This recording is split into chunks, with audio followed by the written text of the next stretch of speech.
You could basically call this an improvement on the previous Note in every way. Hey, it's Joshua Vergara from Android Authority, and this is your first look at the Samsung Galaxy Note 4. As always, we're going to start off with the design, and yes, you can finally rejoice that the Galaxy line now is including metal in their designs. You really do have to feel this to believe it, as the flat sides with this metal frame really make this feel like a great device in the hand, especially over the original Note 3, which we thought was a pretty good design to begin with. You can see here the metal on the sides, and we also have quite a bit on the top and bottom where all of the different ports are going to be held. It is essentially the same design as you remember from before, except this metal frame really enhances the feel. But on the back you still get that faux leather that has that textured feel to it and does feel pretty comfortable in the hand still. The obvious improvement when it comes to the display is in regards to the resolution. You now get Quad HD resolution in this 5.7-inch screen, which allows you to really enjoy a lot of media, as you can see in this video right here, which looks very vibrant because of that Super AMOLED display.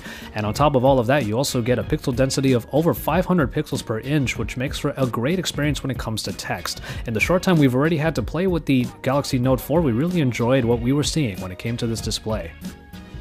Performance continues to get the needed boosts, as this year you will still be able to get this version of the Note with the Qualcomm Snapdragon 805 or the Exynos that they will have for in other versions of the phone, but the performance is still as great as it can be, especially with all that this phone can do.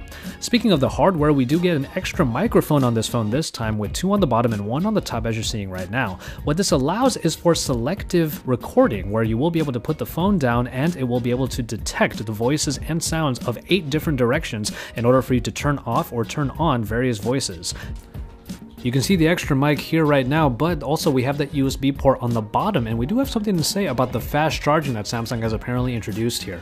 While we weren't able to really test it ourselves, apparently it will get up to half a charge in 30 minutes, which we're super excited to test out. And then we move on to the cameras, which have their own improvements as well. It's a 16 megapixel resolution on the rear-facing camera, but now it also comes with Smart OIS. And I know that optical image stabilization is huge for a lot of you smartphone photographers out there, but the front-facing camera has also been bumped up to 3.7 megapixels and an f1.9 aperture to really make the selfie game a lot better for all of you. What you're seeing here is a 120-degree selfie mode, which allows you to use a panorama mode to get everyone in your shot, so you will be able to get the best selfies that you can possibly get.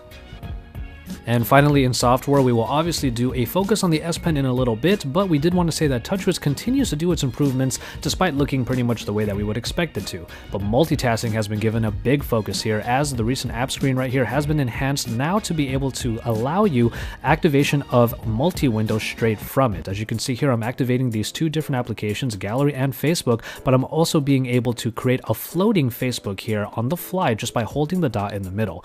You will see that multitasking has really become a bit streamlined because you can go in between all of these different modes, especially on the fly, even with apps like the camera. And the app list for multi-window and floating apps has been expanded somewhat to allow you to be able to use a lot of different applications at once in any way or fashion that you choose.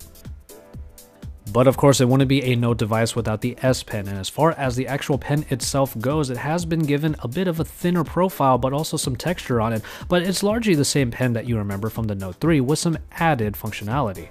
We do still have the Air Commands menu, but it has been changed somewhat a little bit. I'll start off with the Action Memo, which allows you to take notes on the fly already, and after that you can manipulate the text inside of the note in order to perform a number of tasks. But now you also have a shortcut on the bottom right of the note, which allows it to convert into an S Note application. Now, speaking of S Note, there have been a couple of pens introduced here, the calligraphy pen and the fountain pen, which take advantage of the now enhanced touch recognition, the pressure sensitivity of the S Pen, to give you even more freedom over what kind of strokes you have on the actual screen itself in order to really make your handwriting your own. Voice memos, typed notes, and handwritten notes are all still par for the course when it comes to the Note device, but probably the biggest enhancement here has been the Snap mode. It is an addition that allows you to snap a picture of any surface that has, let's say, handwriting on it, and it will be able to recognize what is handwriting and what can be used as images. And I'm doing that exactly here with my notes, in which the section on design that you can see will be manipulable, much like handwriting is in the S Note application.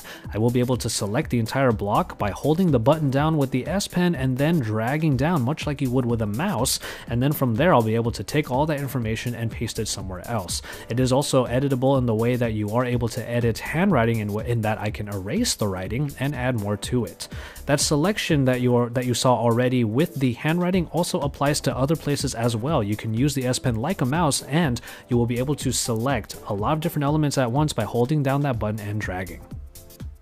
And so there you have it for this first look at the Samsung Galaxy Note 4. There are so many enhancements across the board, and we really like what we see that even this video that I've given you, it doesn't really feel like it's even scratching the surface. For example, the heart rate monitor on the back can now be tapped while using the front-facing camera to easily take selfies. But that's only another example of further enhancements that Samsung has been putting into the Note line, and in this particular version, we do feel like the Note line has matured to what we feel like it should have been this whole time.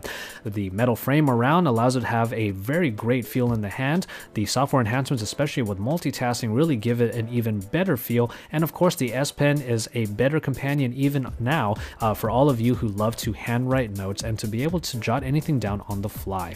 Stay tuned to Android Authority for all of the best coverage of the Samsung Galaxy Note 4. We will have plenty more for you, especially with our coverage at IFA and also at Samsung's Unpacked event, where we will see even more devices that Samsung is putting out for this year. So until then, keep it tuned here at Android Authority, because we are your source for all things Android.